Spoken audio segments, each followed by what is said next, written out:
Boa tarde. Todos me ouvem? Sim? Faz assim um okzinho. Não está ouvindo? Alô? Todos me ouvem agora? Tô ouvindo. Tá ouvindo, né? Então pronto, então vamos começar, né?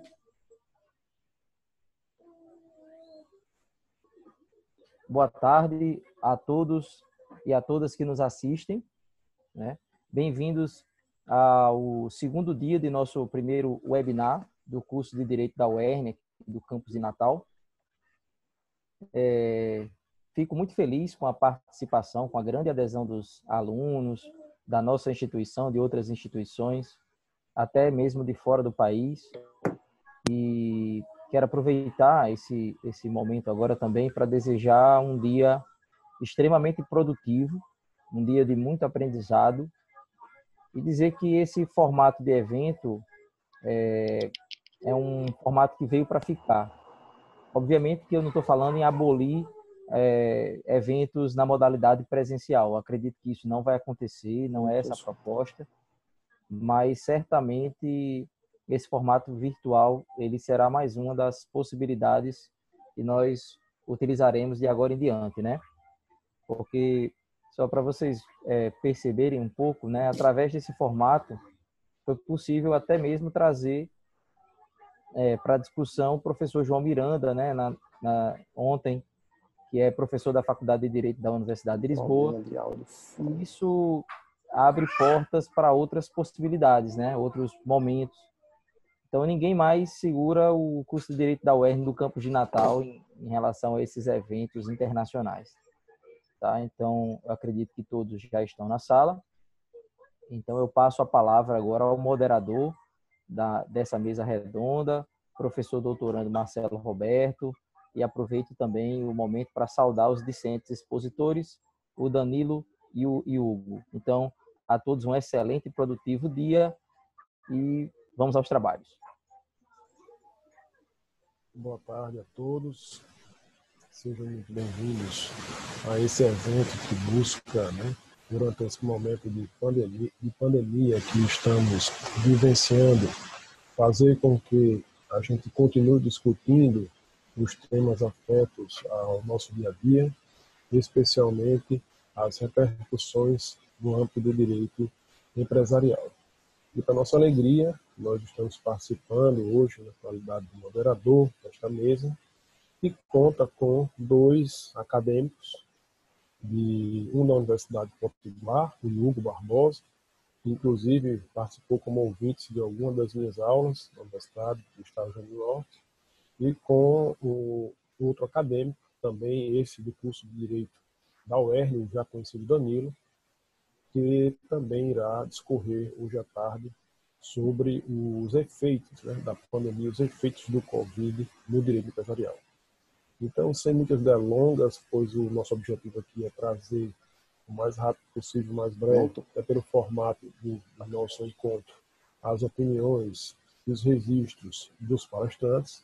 Eu passo a palavra, no primeiro momento, para o acadêmico Danilo, que, como eu já disse, além de ser acadêmico do curso de Direito da UERN, é também cofundador do projeto da Advocacia Potiguar Júnior e membro consultivo da Comissão de Apoio à Advocacia Iniciante. Mesmas qualificações do acadêmico Hugo Barbosa, que é acadêmico do curso de Direito da Universidade de Potiguar. Então, eu passo a palavra primeiramente ao Hugo Barbosa, que é o convidado e membro externo, e no segundo momento a gente passa para o Danilo, que é membro da casa. Então, boa tarde a todos e desfrutem de uma ótima palestra.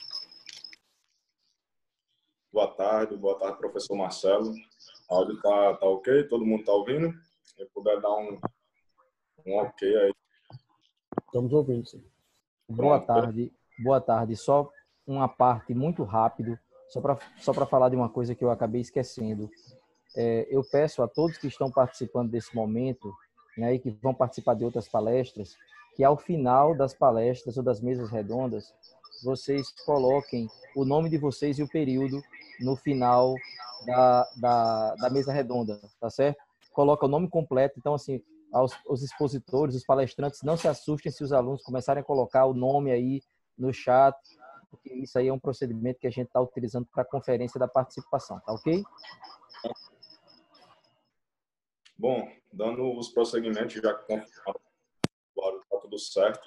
Bom, como o professor Marcelo bem me explanou, meu nome é Hugo Barbosa, sou graduando em Direito da Universidade de Potiguar, atualmente já indo para o 10º período, já indo na reta final, em breve fazendo o exame da ordem.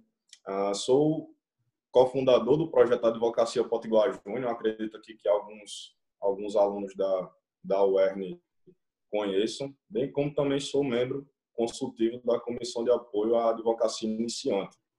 Desde já, eu deixo aqui meus agradecimentos à instituição, o coordenador, o professor Marcelo, inclusive bem interessante, fui ouvinte das suas aulas, quase um ano acompanhando aí a parte de direito empresarial, bem interessante.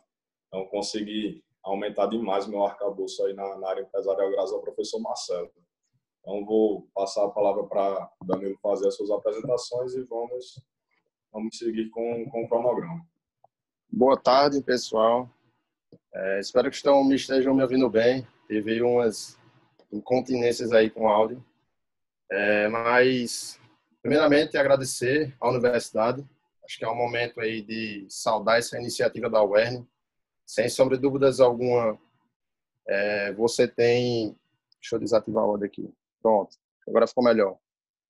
Sem sombra de dúvidas alguma, um movimento como esse é de suma importância para o alunado. A gente vive um momento bastante peculiar, em que as aulas foram suspensas, mas mesmo assim você teve um esforço da classe docente em fomentar o debate científico. Tivemos iniciativa aí no canal Novo Eleitoral, em que tivemos aulas aí constantes. Em seguida, tivemos também a realização desse primeiro webinar.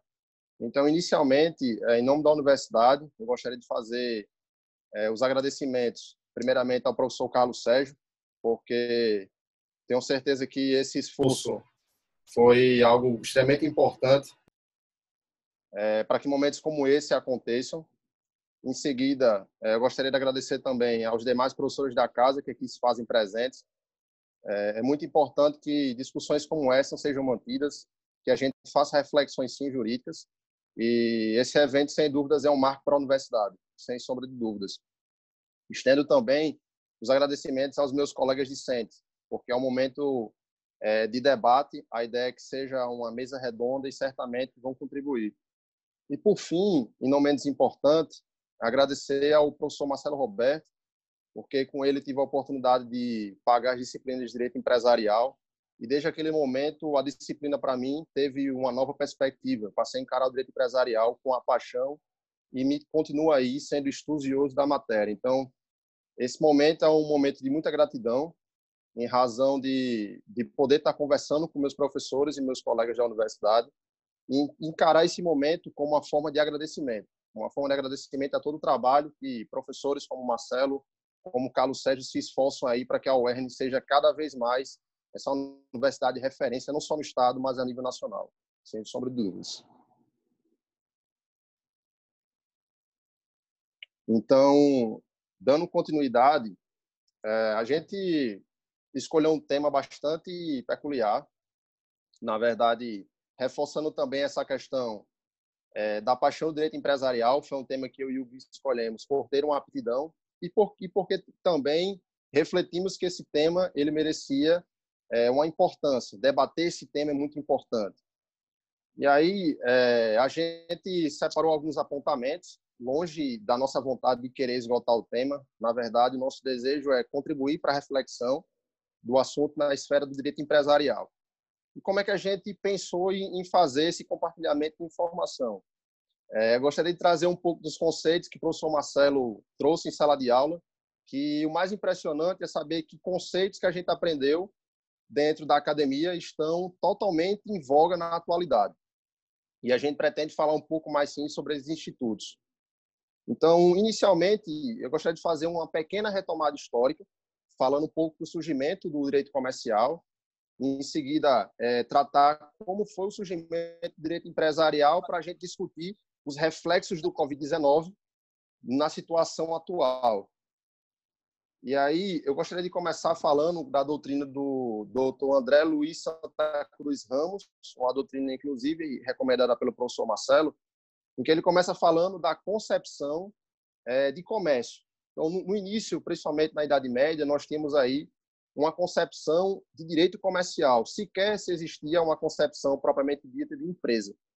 Nós tínhamos aí a formação dos burgos, que eram pequenas cidades, que posteriormente iria nascer dali a classe burguesa, e desses burgos começou-se a se intensificar a economia local.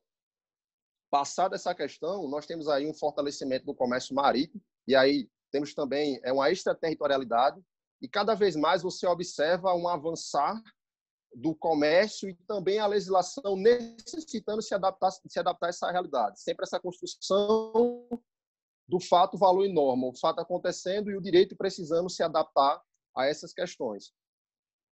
Surge também nessa época o movimento renascimento mercantil, né? As corporações de ofício, e novamente você vê um avanço do direito comercial e a legislação necessitando acompanhar esse movimento. Passando para a segunda fase, a doutrina ela traz 3 fases do direito comercial até a parte empresarial. Na primeira fase, nós temos esse período do direito comercial, caracterizado pelos burgos, pela burguesia, pelas corporações de ofício. Você tem essa economia mais local. Em seguida, se tem um avanço na legislação, um código napoleônico, que é o código bipartido, que ele traz essa inovação de legislar sobre o direito comercial. E, em seguida, nós temos aí as teorias do ato de comércio, que aí realmente foi o início da definição do que seria atos de comércio para aquela época. E aí temos aí, em seguida, uma inovação no direito italiano, que começa a se ter uma concepção de empresa. E aí, a partir do Código Civil italiano, de 1942, nós temos aí a concepção de empresa de fato, como conhecemos, e a evolução dessa concepção jurídica até os dias atuais, com a teoria da empresa e a empresa como uma atividade econômica organizada. Então, por que é interessante a gente fazer essa retomada histórica para debater as condições atuais? Por uma razão simples. Porque o direito empresarial e a noção comercial, ela sempre esteve conectada com as relações sociais e com o papel do Estado perante a economia. O momento que a gente vive hoje é um momento que isso fica muito claro.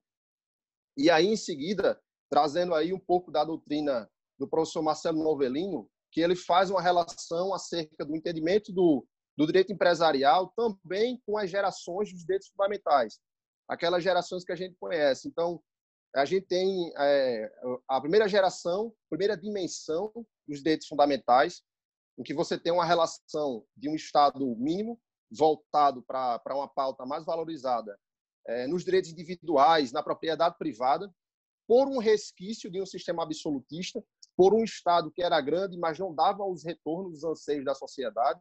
Então, naquela época, você tinha a necessidade de ter um Estado mínimo, e isso se refletia para a concepção comercial. Em seguida, em razão da evolução do comércio, e aí começa a surgir aspectos históricos como a Revolução Industrial, e em razão dessa ausência de fiscalização do Estado e também dessa ausência de regulamentação do Estado, você tem outra crise, e essa crise ela traz aí um Estado social que é caracterizado pela segunda dimensão. Então, você percebe que houve uma mudança na legislação através dos anseios sociais que também afeta a atividade comercial. Você tem também um cenário pós-Segunda Guerra Mundial, caracterizado aí por preocupações de direitos transindividuais, principalmente uma nova preocupação da sociedade com questões relacionadas ao meio ambiente, e aí também uma nova concepção jurídica acerca do entendimento das empresas, da sua função social e do seu aspecto perante o Estado e a sociedade. Dando continuidade, nós temos também a parte de quarta geração, que é uma concepção voltada, principalmente... Vocês estão me ouvindo bem, pessoal? Não sei se caiu aqui. Normal, Danilo, pode continuar.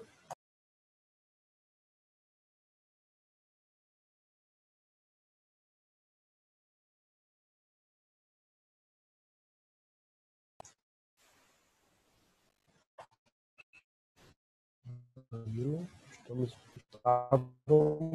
lhe ouvindo normal. Se estiver vendo, continua, porque para mim fechada, mas pode continuar. A gente está lhe ouvindo, você tenta resolver, mas pode continuar que o som está normal. Agora a câmera realmente está fechada. Voltou, né? Ótimo.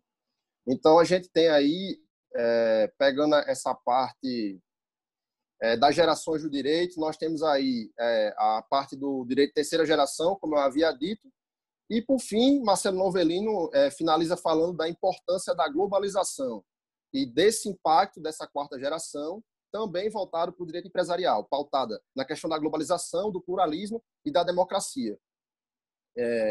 E fazer esse paralelo histórico e também trazendo esse paralelo acerca dos direitos fundamentais, a gente chega na conclusão do momento atual, que é justamente uma concepção de direito econômico e a relação de estados e empresas para com a sociedade. Porque à medida que as questões sociais, o avanço da legislação passa, o papel das empresas ele vai evoluindo perante a sociedade. E também surgem princípios que logo em breve falarei, que é, por exemplo, o princípio da função social, que a gente vai ver como é importante e como isso foi uma construção da concepção de empresa que nós temos hoje. Então, entrando mais nessa parte de direito econômico e direito financeiro, utilizando a doutrina do Dr. Fernando Facuri Scaff, que é professor titular de Direito Financeiro da USP, ele faz uma relação muito interessante sobre um ciclo, explicando o ciclo que teria como uma convergência o Estado, as empresas e a sociedade. Seria o ciclo através do mercado, do Estado, do tributo, que é o meio, e do bem comum, que é a consecução desses direitos. Então, o mercado ele é importante porque ele gera renda, ele gera empregos, esses empregos permitem que as pessoas consumam serviços essenciais e, dentro dessa lógica, o Estado monta um mecanismo, que é a tributação, para angariar recursos e implementar as atividades previstas na Constituição, que é justamente a execução de políticas públicas e direitos sociais. Então, fazer esse paralelo do direito comercial para o direito empresarial e também entender o avanço dos direitos fundamentais e trazendo para a realidade agora para o direito econômico, a gente percebe que o mercado, e aí falo as empresas, também tem um papel importante. A minha postura inicial é de fazer essa reflexão junto com a academia de que, atualmente, e agora tratando propriamente dos reflexos do Covid-19, as empresas também contribuem para o sistema arrecadatório do Estado, que, por sua consequência, também contribui para a implementação de políticas públicas. Então, isso é muito interessante saber que, em tempos de pandemia, em que, nesse aspecto da globalização, em que nós temos aí o vírus começando na China, e na própria China, o mercado já começou a sentir os efeitos da disseminação desse vírus. E esse vírus ele vem para a Europa, vem para outros países e chega no Brasil. E aí o nosso país tem que ter toda uma adaptação legal para se adaptar a essa nova realidade. Principalmente, destacando aqui uma grande divisão, que foi a diferença de serviços essenciais para não essenciais. E aí, quando você tem essa diferenciação, e principalmente para as empresas que foram consideradas como serviços não essenciais, você tem um comprometimento daquele ciclo. Se você reduz a atividade empresarial, por consequência, você acaba também comprometendo o sistema arrecadatório do Estado. Então, uma das grandes discussões que se tem hoje é saber como é que os estados e municípios vão passar por essa situação ou até onde os entes federativos vão aguentar com a paralisação das atividades empresariais.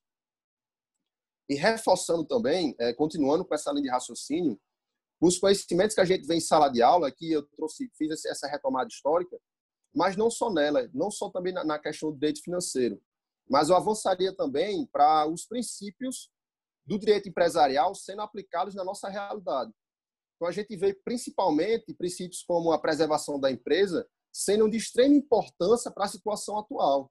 Porque se o cenário é de extrema dificuldade e nós precisamos tomar medidas excepcionais para sobreviver às empresas, preservar a empresa, de certa forma, é também preservar o emprego e também preservar, em última análise, a tributação. Porque o Estado precisa dessa movimentação no mercado para poder também incidir tributação e, por consequência lógica, desenvolver políticas públicas. Então, Hugo vai explanar um pouco melhor essa parte, em que, tratando da preservação da empresa, a gente tem institutos jurídicos como a recuperação judicial, que tem salvado aí grandes empresas. Mas o meu objetivo aqui é apenas fazer esse introito com o objetivo de trazer essa reflexão de que a gente não pode excluir principalmente essa classe empresarial. Na verdade, eu gostaria de trazer, evidentemente que existem mudanças a serem feitas, existem mudanças necessárias no nosso sistema, mas é que o ponto de partida que eu trago, inclusive a título de reflexão, é de que afetar o mercado empresarial é, de certa forma, afetar a própria sociedade, seja na prestação de serviços essenciais, seja no desenvolvimento de questões de emprego, enfim. E trago também nessa linha de raciocínio, falando sobre os princípios de direito empresarial, que muito bem explanado por Marcelo, a questão da função social da empresa, que foi algo também que a gente viu bastante nessa pandemia, né? Principalmente, citando alguns exemplos práticos, tivemos aqui no Rio Grande do Norte uma startup chamada FacePonto, em que ela forneceu serviços gratuitos para qualquer ente federativo para regulamentar a folha de ponto de seus funcionários e também ajudar na questão da geolocalização, para saber onde estão concentradas mais pessoas. Então, teve também outras startups aqui no Brasil, como a startup Colab, que forneceu também aos entes federativos a possibilidade de fazer um estudo da geolocalização daqueles estados e municípios para entender qual é a zona de calor que concentra pessoas que estão contaminadas e, em cima disso, fazer políticas de prevenção e políticas de contenção aos efeitos da pandemia. Além disso, a gente também viu doações de empresas para o combate à disseminação do coronavírus. Então, o fato é que, ao longo da história e ao longo da formação da sociedade, o papel da empresa na sociedade ela sofreu inúmeras mudanças. E, atualmente, e aí o ponto máximo de reflexão para estender os votos aí ao meu querido colega Hugo, é de que, num momento de dificuldade como esse, eu acredito que falar de economia sem entender a presença do Estado é muito complicado. Então, a gente viu que até o professor Scaff, de maneira até sátira, fala que nada como a crise da pandemia para transformar liberais convictos em keynesianos aplicados. Justamente pelo fato de que a gente viu a importância de se ter um Estado fiscalizatório e também ter um Estado que estimule a atividade empresarial. Então, a reflexão é de que essa conexão, esse diálogo do Estado, das entidades do direito empresarial e da sociedade, ela é imprescindível para que a gente consiga desenvolver as atividades empresariais e também fazer com que o Estado consiga desempenhar as suas funções e, em última análise, fazer aquilo que está previsto no texto constitucional. Isso são as garantias dos direitos fundamentais e dos direitos sociais. Eu acho que é isso. E, Hugo, dá para você pegar aquela parte da recuperação judicial. Passo aí a palavra para o meu amigo. Bom, como muito bem explanado, né, pelo meu colega Danilo, abordou muito bem essa questão do princípio da função da empresa. E aí eu já faço uma ponte, professor Marcelo, sobre a função social do tributo, que foi uma questão também abordada internamente pela explanação do Danilo. Eu vou chegar nesse ponto. Mas antes, para concluir alguns raciocínios, é interessante que, como já muito bem explanado pelo professor Marcelo em suas aulas, tenhamos conosco os princípios práticos da recuperação judicial e do processo falimentar, né, que se resume à falência das empresas. Basicamente, vou optar por usar uma linguagem um pouco mais simples, breve, em respeito também não só ao tempo, mas ao formato da palestra.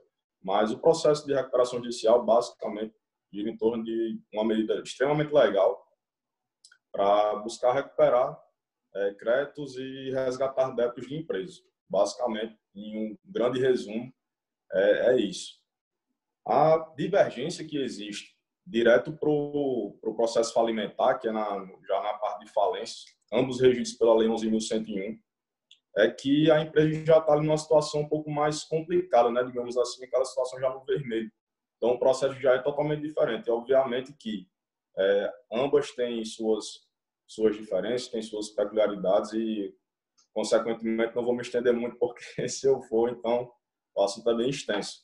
Mas é interessante a gente ter isso em mente, porque eu vou trazer um caso bem interessante, também é reflexo da pandemia do Covid-19, uma coisa que poucos perceberam, teve matéria sobre isso, achei bem interessante compartilhar hoje, é que, muito provavelmente, professor Marcelo, o senhor deve conhecer o Cirque du Soleil. E eles acabaram cogitando, né, foi a público essas informações, que eles estavam cogitando declarar o processo de recuperação judicial ou de falência. Eu até umas matérias no The New York Times, eu li um pouco sobre, e ainda está nessa discussão. Então, até onde vai esse ponto, entendeu?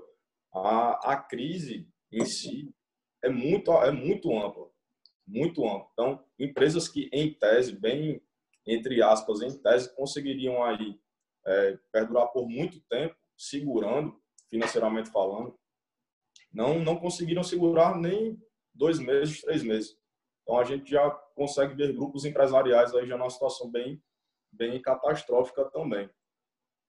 Obviamente que, com isso, o próprio sistema desenvolveu algumas medidas para tentar solucionar esses problemas, né? Então, entram a questão da conciliação, foi uma coisa que foi bem, pelo que eu estudei, foi bem alta, a renegociação de contratos. Se os contratos foi uma coisa assim, houve muita renegociação de contratos, né? Mas em contrapartida também muita quebra. O professor Marcelo vai entender bem isso. E isso também é uma questão que, querendo ou não, aumenta muito o número de demandas judiciais, por incrível que pareça. Então, a pandemia em si, os reflexos do coronavírus na seara empresarial, basicamente, assim, nós imaginamos que não pode ir tão além, né? Então, em alguns níveis. Mas, se nós pararmos para analisar e ler algumas matérias de algumas coisas, a gente vai ver que isso vai muito além. E que, muito provavelmente, as coisas não vão voltar a ser como era antes. Isso é fato. E, até a título de curiosidade, o professor Marcelo pode explicar se chegou a ver alguma coisa mais ou menos nessa linha de grandes empresas que aderiram a esses procedimentos ou optaram por outras vias. Se o professor puder fazer um comentário sobre. Na verdade, a gente precisa só fazer um pequeno retrospectiva para entender que antes de 17 de março, que vamos dizer que é a data, né, que estabeleceu as limitações, né, de isolamento, nós já tínhamos um número crescente de empresas aderindo aos processos de recuperação judicial e falimentar. O ano 2019 foi marcado por um incremento, né, de forma muito volumosa de empresas submetidas a esses procedimentos. Então, na verdade, a gente já vinha numa economia que não estava respondendo. Então, quando a gente teve a adoção de diversas medidas, né, pelo governo federal, tentando preservar as empresas e principalmente os empregos, foi exatamente porque a economia já não vinha, vamos dizer, como deveria estar. Então, a partir desse momento em que nós temos, vamos dizer, até hoje, 90 e poucos dias, né, de privação da realização da atividade empresarial, então nós temos realmente grandes aumentos da quantidade de empresas que não conseguem mais, né, desenvolver sua atividade porque elas não estão funcionando. E aí, a esse incremento, é como se a gente usasse um fenômeno de linguagem chamado redundância, né? É um plus a mais. Já vinha ruim, já vinha com muitos e passou a ser acrescido exatamente em face da motivação da pandemia. Exato. Então, como vocês viram, eu comentar do professor Marcelo, é uma coisa que já estava em um cenário ruim e foi para péssimo, né? Então, vamos aguardar as cenas dos próximos capítulos para ver como essas empresas vão judicialmente, né? Vai ser bem interessante como elas vão escapar desse cenário. Já indo um pouco mais adiante, né? Entrando em impactos que o Covid causou em outras áreas também, até compacto em experiências de estágio e afins. Eu separei para falar brevemente para vocês 4 áreas em que o Covid acaba se estendendo bem mais, que algumas medidas talvez não sejam tão eficientes, ou seja, então, talvez algumas dúvidas fiquem no ar. Isso vai ser interessante. Primeiro ponto, a questão tributária, né, onde Danilo explicou por cima também a questão da função social do tributo, em que a máquina do Estado, setor econômico, enfim, questões de mercado e função social do tributo, bem como tributação, enfim, todo esse processo não vai conseguir chegar ao marco desejado, né? Então, como o professor Marcelo já deu uma boa explanação, realmente existe o que pretende se chegar com relação à função social do tributo, que são políticas públicas, e obviamente na prática nós vemos que não é tão eficaz, e agora ainda vai ser um pouco mais difícil, né? Mas para o setor de empresas, algumas medidas foram um pouco mais além, né? Em uma experiência na Procuradoria-Geral da Fazenda Nacional, até um tema bem interessante, professor, foi se desenvolvido através de uma portaria, parcelamento chamado parcelamento extraordinário, que devedores, empresas que entraram aí foram inscritas em dívida ativa, tiveram liberdade quase que total para efetuar parcelamentos de demandas. Então, você mencionar a suspensão dessas cobranças, né? Salvo engano, foram 90 dias. Então, por exemplo, o parcelamento extraordinário tem a possibilidade de uma empresa chegar a dividir em 3 vezes uma entrada de 1% do valor total da dívida. Então, basicamente, também entra com um ponto positivo, certo, professor? A questão do se livrar, né, entre aspas, porque quem já tinha uma dívida um pouco grande, além da suspensão, vai poder ter outros métodos de parcelamento. Então, isso eu acredito que seja um ponto positivo para algumas empresas. Se eu concordo com esse posicionamento, professor? Concordo. Embora a minha preocupação seja muito maior e mais abrangente, com aquelas empresas que não vêm conseguindo... Quando a empresa deixa de pagar o tributo, certamente é uma das primeiras opções. A empresa só continua pagando o tributo quando ela eventualmente precisa negociar com a sua atividade empresarial diretamente com o poder público e que ela precisa de certas negativas. Fora isso, são raríssimas as empresas que vão prestigiar o pagamento do tributo. A minha preocupação maior é que, embora tenha havido, por parte do governo federal, o anúncio de vários planos para sinalização, de apoio, de crédito para o pequeno e médio empresário, a gente não viu, pelo menos até agora, uma facilitação no acesso a esse crédito do pequeno empresário. Então, na verdade, o que nós estamos verificando é que existe a linha de crédito, mas que a burocratização é tão grande que o empresário não consegue se adequar às normas estabelecidas para que ele tenha acesso ao crédito. É imaginar, vamos dizer assim, trocando em miúdos, que uma pessoa física está lançada, por exemplo, no Serasa, no SPC, e ela não consegue crédito de jeito nenhum porque ela está nos cadastros da inadimplência. Então, como o empresário que já está com dificuldades, que já está com inadimplência, ele vai conseguir pegar esse crédito se as regras são mais difíceis, né? São muito burocráticas, exigem várias coisas. Então, há uma dificuldade realmente. De fato, como vocês viram pelo professor Marcelo, até em um ponto positivo, que é trazido para buscar sanar algumas dificuldades que a pandemia trouxe, a título de empresas, ainda carrega consigo pontos negativos, né? A questão da burocracia, embora seja uma medida, ao meu ver, muito boa para grande parte das empresas, tem uma questão por trás que acaba atrapalhando bastante, como o professor falou, essa questão da burocracia.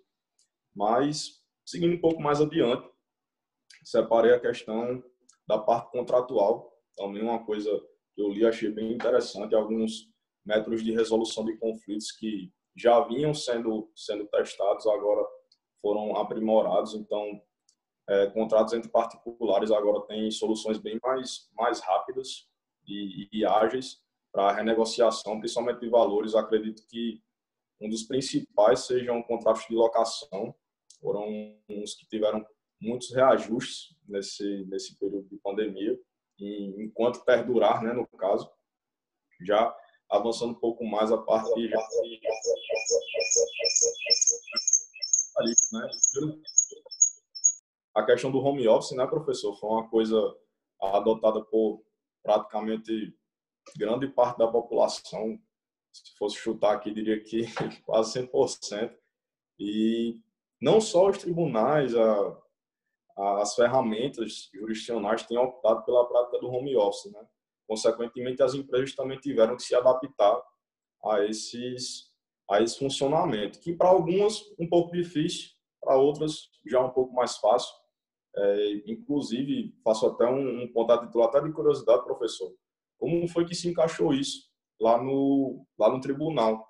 A adaptação foi boa, foi tranquila? Eu acho que nós temos dois pontos. Primeiro é o home office praticamente imposto, de um modo geral, para a população brasileira. Isso é um ponto, né?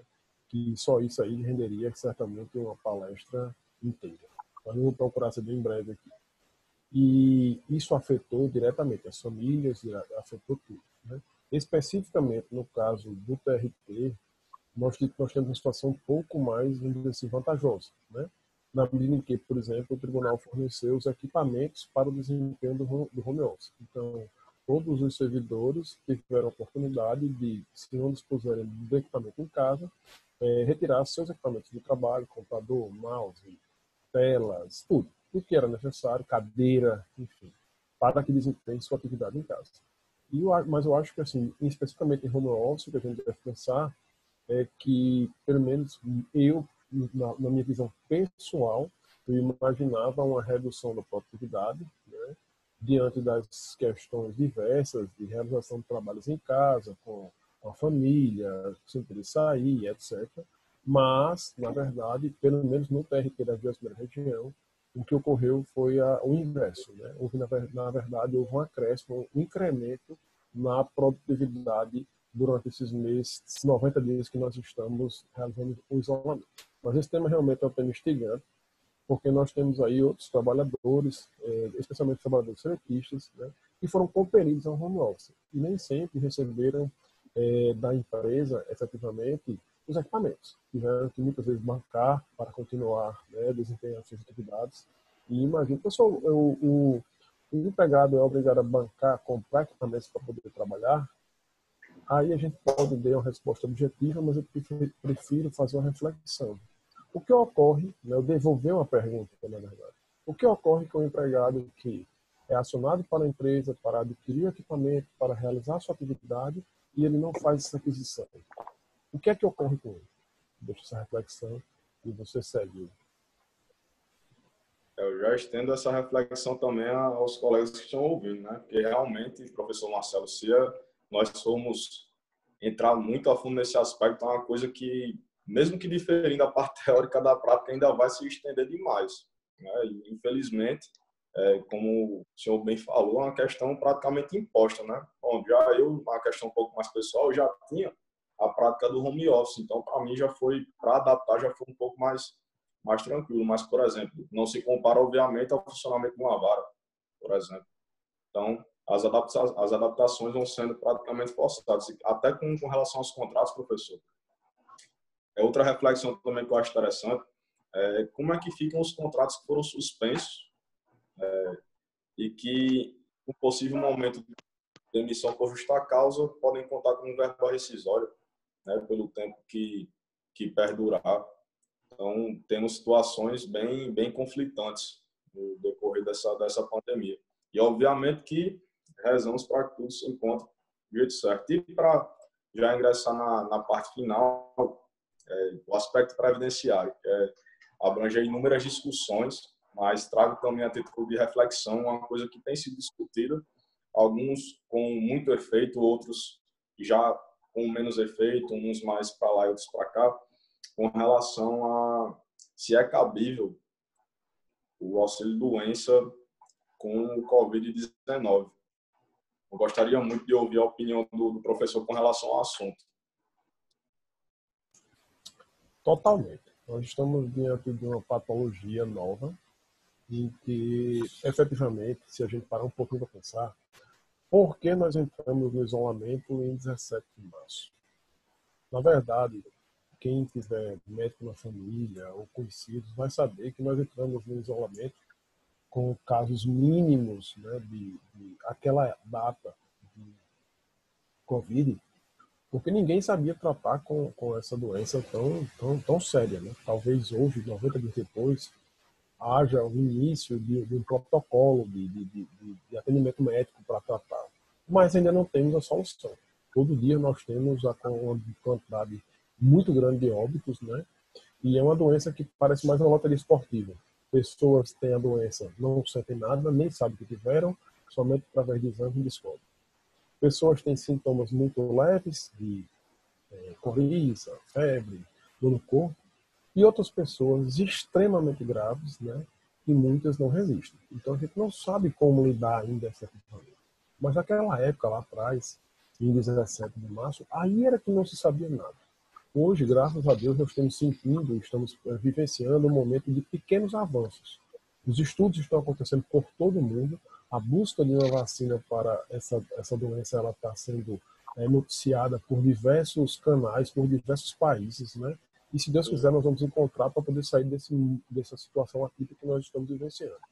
Então, acredito sim. Inclusive, uma das medidas do governo, vocês vão se recordar, foi alterar um pouquinho a regra especificamente para o Covid, para, nos casos de afastamento com essa patologia, desde o primeiro dia, o pagamento ocorrer por conta do INSS. Como todos sabem, o afastamento só ocorre, o pagamento pelo INSS, após o 15º dia. Então, houve uma medida exatamente para que a responsabilidade fosse desde o primeiro dia do governo. Claro, efetivamente, é de responsabilidade do seguro, né, do Instituto Nacional de Seguro Social, o adimplemento desse auxílio, vamos dizer assim, nesse momento. Sim, sim. Por incrível que pareça, professor, ainda vamos encontrar, obviamente, opiniões divergentes, né? Mas algumas um tanto quanto duvidosas, né, sobre o assunto.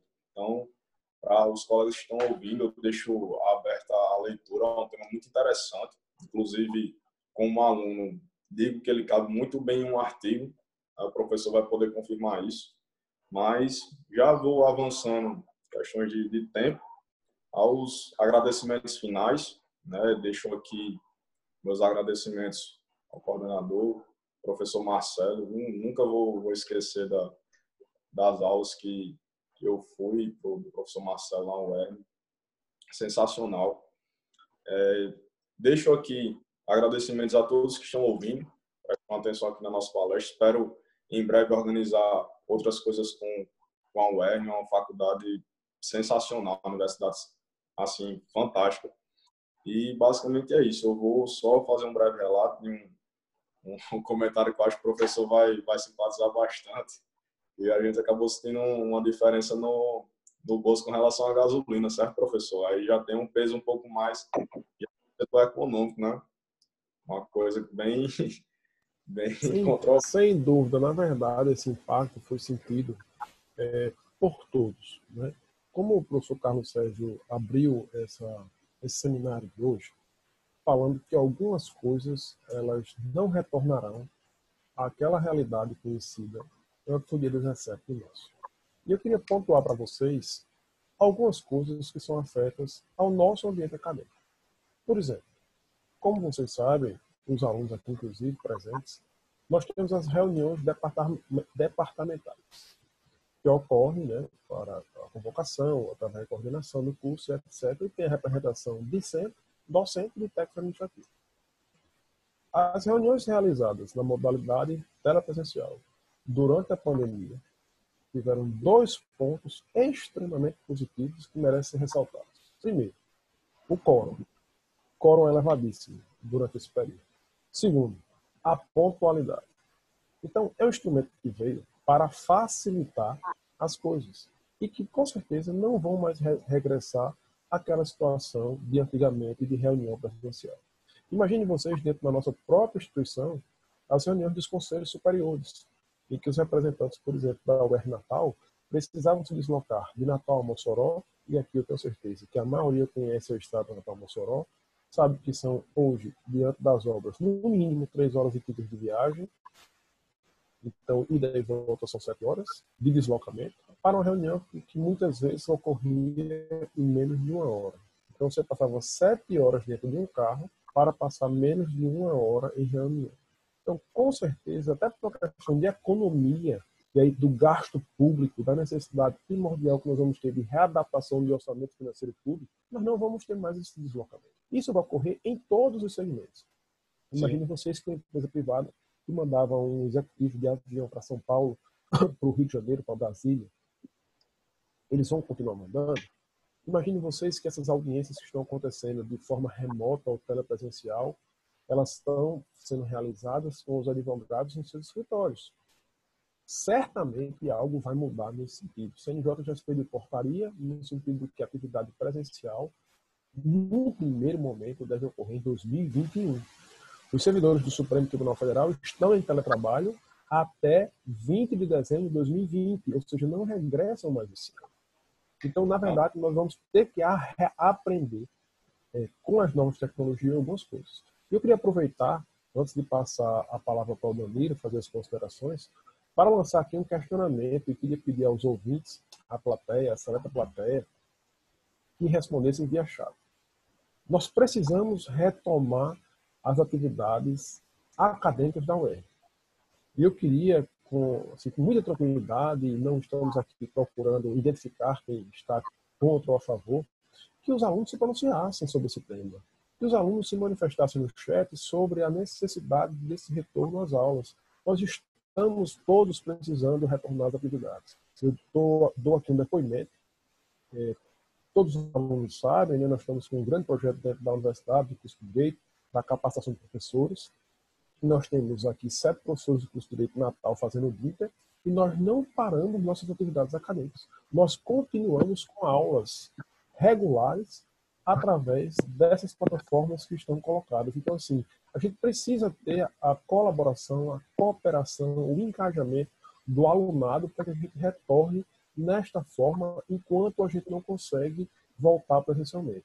Vocês viram que saiu uma portaria do Ministério da Educação ontem, né, regulamentando retorno de atividade telepresencial até o final do ano. A gente não tem como mais fugir dessa modalidade. E aí eu já deixo aqui algumas sugestões também. Professor, eu não tenho internet em casa. Beleza. Então a universidade vai lançar os programas para acesso à internet pelo aluno, né, para que o aluno possa ter um subsídio para que esse acesso ocorra. E nós temos que pensar também que hoje em dia, graças a Deus, a internet está universalizada. Então nós temos que pensar em possibilidades de utilização de salas com ambiente reduzido dentro da universidade para quem não tem acesso à internet. Mas nós temos que superar, né, efetivamente essa dificuldade, essa barreira e voltarmos o mais breve possível às nossas atividades acadêmicas. Eu vou passar a palavra para o Danilo para as considerações finais. Carlos Sérgio já mandou aqui uma mensagem. Estou atento, Carlos Sérgio, nós não vamos passar do horário estabelecido. Fiquem tranquilos, mas eu queria solicitar realmente a manifestação dos discentes da plateia, efetivamente, em relação aos questionamentos que eu coloquei sobre o retorno das atividades. Perfeita colocação, professor. Eu acho que não teria como ter uma reflexão melhor do que essa, principalmente aí com esse decreto recentíssimo, né? Eu acredito que a universidade ela teve avanços, principalmente eu acredito que o webinar é um avanço muito grande, é um precedente muito grande. Eu acredito que a tendência é que eventos como esse aconteçam novamente. Isso, por exemplo, o exemplo de ontem, nós conseguimos realizar um evento com um professor da Universidade de Lisboa, em Portugal. Então, tamanho a capacidade de trazer conhecimento, de transcender. Então, eu acredito que a UERN tem se adaptado a essas realidades e sim, acho que há um trabalho aí muito interessante para a gente aceitar esse novo. Eu acredito que é um caminho sem volta a gente adaptar a tecnologia à nossa realidade. Então, excelente colocação, professor. Eu não esperava diferente do posicionamento como esse. E apenas arrematando as questões que o Hugo falou, para a gente entrar nos pontos finais, muito importante a gente trazer essas reflexões tanto na esfera tributária, contratual, na esfera trabalhista, como o professor falou também, na esfera previdenciária. Isso só demonstra, só reforça a comunicação do direito empresarial com as áreas do direito e como as áreas do direito elas se conversam, elas convergem. Além disso, reforçar a importância desse debate para o momento que a gente está vivendo hoje, sem sombra de dúvida alguma. A academia é o lugar ideal para que discussões assim sejam feitas, sem sombra de dúvida alguma. E também ressaltar a participação dos alunos discentes nesse momento, de que apesar de toda essa dificuldade, professor Marcelo, que nós enfrentamos, as aulas foram suspensas, mas os professores sim fizeram um esforço muito grande para que os alunos não fossem comprometidos com aulas semanais e agora com webinar, e a gente tem condições, depois de fazer vários eventos desses, online, vendo que tem resultado, vendo que deu certo, que há, de fato, uma aderência dos alunos, para ter uma discussão como essa e de retomar as atividades através de maneira online. Então, encerrando as pontuações, reiterar aqui os agradecimentos em nome da universidade. Sem sombra de dúvidas, um precedente que é importante ficar, que momentos assim aconteçam novamente. Agradecer também ao professor Carlos Sérgio, que, sem sombra de dúvidas, é uma peça fundamental para que esse webinar estivesse acontecendo. Faço aí os agradecimentos em nome dele, perante a universidade. Também o professor Marcelo, que, sem sombra de dúvidas, não teria como ser outro nome para falar sobre esse assunto que tanto nos encanta. E discussões como essa é essencial na academia. Então, esse momento é muito importante como estudante de direito e como aluno que só tem gratidão ao que os professores têm feito pela classe discente. Isso.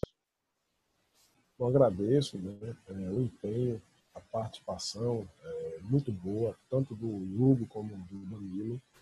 Os acadêmicos têm que ter essa participação, acho que é fantástico, é fundamental que o aluno venha, conheça do tema, traga a exposição e que sirva de exemplo, que encorajem os demais acadêmicos, né, na participação efetiva. Né. Queria finalizar apenas fazendo uma nova reflexão, né, além dessa que eu já coloquei efetivamente do retorno das atividades acadêmicas, que eu acho que é fundamental. A gente precisa quebrar um pouquinho paradigmas. Eu acho que nós, professores, estamos reaprendendo também, estamos mudando nossos conceitos, estamos tendo acesso à tecnologia. A aula remota é diferente de aula à distância, né? Quer queira, quer não, essas plataformas nos possibilitam interação. Nós temos condição de tratar qualquer tipo de matéria através de uma plataforma dessa. Imagine vocês que as bancas de defesa de mestrado e doutorado estão ocorrendo normalmente através das plataformas eletrônicas. Então, também é um caminho sem volta. Né? E fazer uma finalização apenas refletindo que realmente a situação do direito empresarial é muito preocupante. A quantidade de repactuações, de inovações nos contratos, ela já está agigantada, mas sem dúvida a nossa maior preocupação é realmente, nesse momento, o emprego. Né? Nós já estávamos com um nível de desempregados absurdo, e apenas por um dado objetivo que todos têm conhecimento, que não vai demandar qualquer tipo de dificuldade na interpretação, a quantidade de auxílio emergencial que foi pago surpreendeu até mesmo o próprio governo, porque não tinha ideia da dimensão da quantidade de pessoas que estão realmente assistidas. Então isso serve também de lembrança, né, para a gente saber que a paralisação da economia de modo geral faz com que aquelas pessoas que conseguem a sua subsistência, mesmo através da informalidade, venham precisar da proteção social, venham precisar da proteção governamental para conseguir sobreviver, já que estão com suas atividades suspensas. Então, é realmente um dilema fortíssimo entre a vida e o retorno das atividades. Eu confesso que no primeiro momento fui totalmente contra o retorno das atividades, mas o que nós estamos percebendo com o passar do tempo é que, infelizmente, a gente vai ter que tomar uma decisão. E por não ter condição de manter a população assistida, eu acho que está na hora de se pensar em se redobrar os cuidados, em se redobrar todas as formas de evitar a transmissão, mas em se voltar aos poucos à atividade produtiva. Até porque, como a pandemia atingiu um nível de transmissão comunitária, nós temos diversos relatos de pessoas que continuam isoladas desde 17 de março, que nunca saíram de casa desde 17 de março e que foram infectadas pelo vírus, né? Exatamente pela transmissão comunitária, porque foi atender o entregador, porque usou o elevador, porque precisou sair para algum motivo para fazer alguma coisa fora do ambiente de casa, permanecendo dentro do próprio condomínio. Então, enfim, nós precisamos refletir isso com calma, com responsabilidade, né? Utilizarmos todos os instrumentos de proteção, mas, efetivamente, a gente precisa ter uma retomada das atividades, né, laborais, vamos dizer. Agradeço a todos a participação. Foi fantástico desfrutar, né, desse encontro, embora virtual. Acho que alivia um pouco a nossa falta de contato diário com os acadêmicos. Embora eu confesse que durante esse período todo sempre recebo e-mails ou WhatsApp dos alunos, indagando ou perguntando alguma coisa.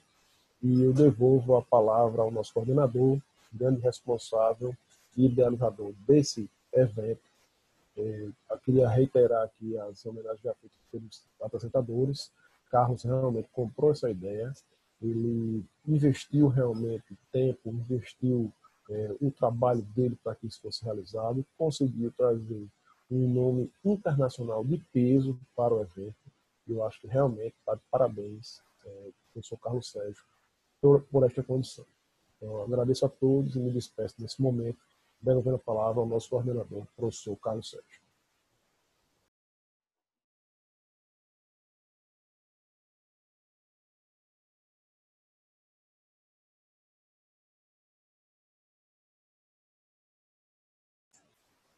O professor Carlos Sérgio está nos ouvindo?